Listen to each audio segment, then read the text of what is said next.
We're back, people, and today we're breaking down film on Pharaoh Brown, Miami Dolphins' newest tight end. I've been talking about bringing in an inline blocking tight end for so long. I still want to add it in the draft, but in free agency, they go after Pharaoh Brown, who I think is a solid blocker. I do see him as an upgrade over like Durham Smythe. I think he just has higher end reps. Like, you just see more displacement, kick out, the leg drive. Like, he plays with more power. Like, I'm not saying like he's a super consistent dominant blocker all the time. Like, that's why, he's a lower end free agent guy. But I do see him as an upgrade over what they had last year at the Y blocking tight end position. As a receiver, I also think he fits better within the offense because he's not going to give you much as a route runner. Like, he doesn't run routes at all. Really, the only way he'll get involved as a receiver is just like underneath stuff versus zone. And he's very effective with the ball in his hands. He plays with good physicality, and the Dolphins really value that after the catch. And you'll get that more out of him than, what Smythe and Julian Hill got you. I do think the Dolphins still need to go after like a full, well-rounded tight end because right now you kind of either have guys that just block or just receivers. But it is, I think, nice to add this to the room because blocking tight end was a huge issue for the Dolphins last season. He can make some plays down the field. Like, there's a few instances of him, working down the seam, making a nice play. But those are typically versus zone. Don't expect to see, much man-to-man stuff. So I think Pharaoh Brown, solid option. Like here, one-on-one in pass protection. I want to see more runs. He's not going to do too much pass pro. Miami does like to do pass pro, but we talked about it. Run game is more important. But this is still nice to see. One-on-one with Jalen Phillips, who obviously we know is a very good player. And he's actually able to win a rep one-on-one versus defensive end. Not very common in the NFL for tight ends to really do this. And to finish the block. He's just more of a finisher. And I think the Dolphins just need that physical presence overall. And like you do have one, like Julian Hill is a physical presence. He's just very inconsistent. And then Durham Smythe was just like, the pinnacle of just like below average tight end play. Like, didn't do anything spectacular. But Brown at least like will splash on his really good plays like this. Like motion, this is where you got to see motion into kicking out the defensive end. Dolphins love to have their guys motion in, kick out guys. It's definitely something important. Maybe not this exact concept, but this is still like in the same family of what you would need to be able to do. So motion, get engaged. So like throw your body into someone. Like we've seen the Dolphins tight ends do this. Throw their body, and then usually they just get stonewalled. But the fact that Brown's able to then readjust, get his hands fitted, and then look how like even with this guy that low to still maintain, like actually staying attached is very important here. Because a lot of times they just bounce off or get stonewalled. But he's able to stay attached and then leg drive. Doesn't allow the guy to escape. And then look at him finish this block. Just really, really like seeing that out of Pharaoh Brown. He can work some double teams, some combos. I think if he attacks low hip, like I imagine him on like the right side of the line, working with the right tackle, down blocking or working a combo, and just creating some horizontal displacement. Like looking to create horizontal displacement on the defensive end a lot. And then he climbs up to 17, the linebacker, and gets a body on, and he's able to, keep a pretty good base, good hand usage, and then finish. Which you just didn't see these types of reps out of the Dolphins tight end unit. And I mean, you haven't seen it in a while, honestly. The blocking reps, at least. Here's a good example of what you need to do in Miami. Versus Van Ginkel, this is 2023 film, by the way. He played last year for Seattle. 2 years ago, he played for New England, where he was definitely better in New England. But here, versus Van Ginkel, look at him hook Van Ginkel and get the reach block. He's even laid off the ball. Look, he's late. He's the only one not moving here. He still gets off and is able to get his hips across. Good hand placement, which is very important. Keep straining, and then you, boom.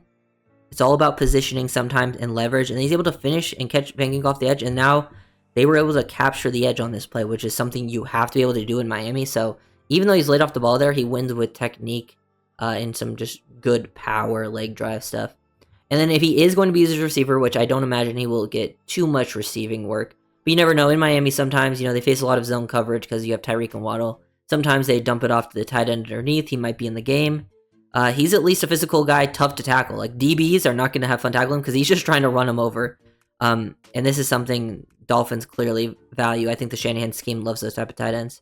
This is a rep I really like. Probably my favorite rep for like translating to Miami is they do it's a momentum motion with the toss. So momentum toss here, and he's inline play side. So he's not the motion guy. He's inline here. So his goal is to kick his guy out, and they're basically trying to work off the back of him, and Walker's going to follow 88 on the motion.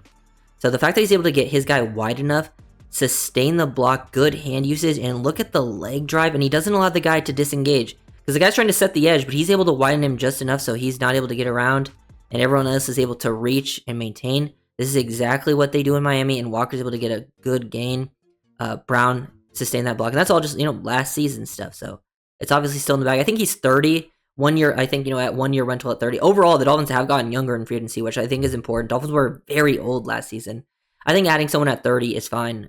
Once you start going a little bit over that, it should only maybe like a couple years, and they should only be 1 year deals. I don't think they should tie money to any of the older people. But I still like this addition as like a 1 year rental, and hopefully you can still add someone in this class, because the tight end class is very good. But look at him just drive, finish.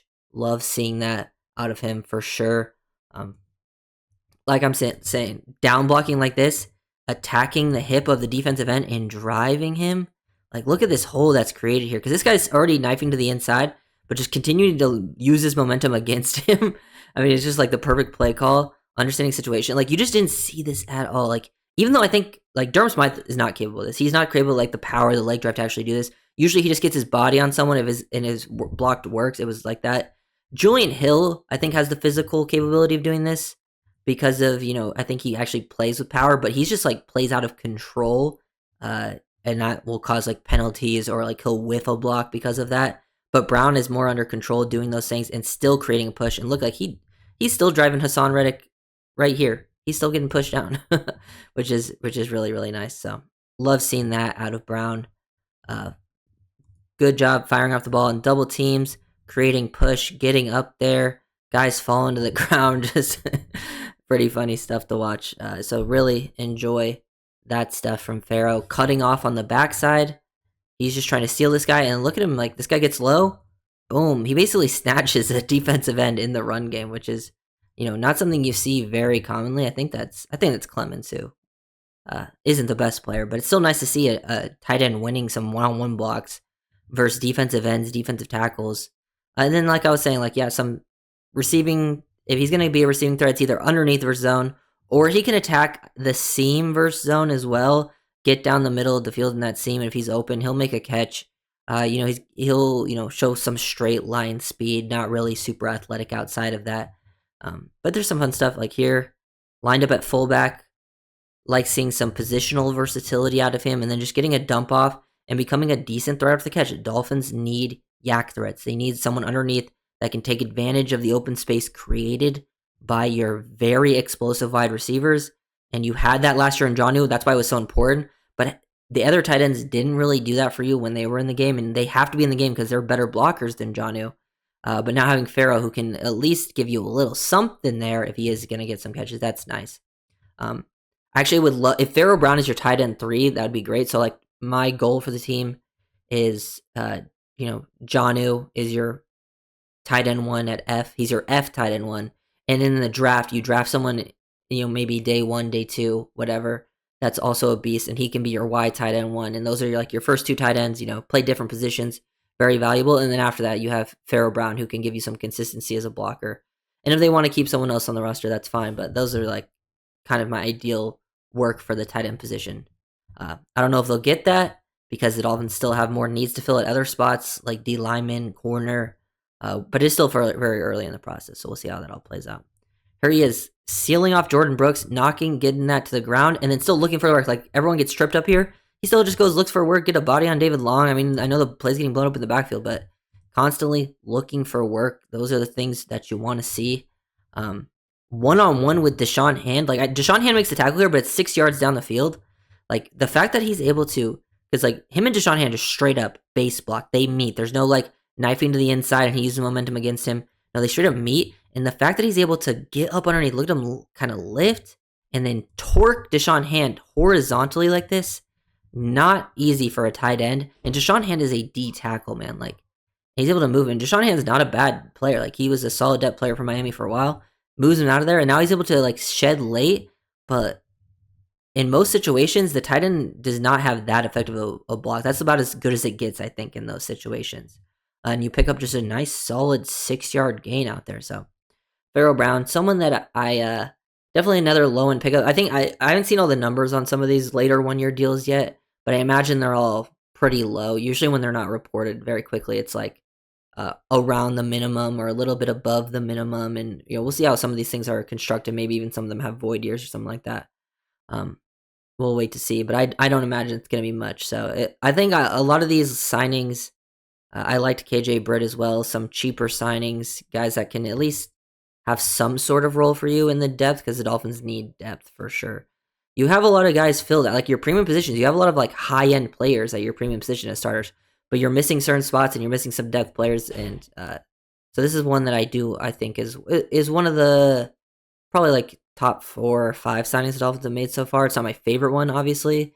I still prefer obviously James Daniels, uh, Nick Westbrook, Akine. Those are probably my 2 favorite. And then after that, there's I think an argument for either Melifonwu, KJ Britt, Pharaoh Brown. I think definitely near the top.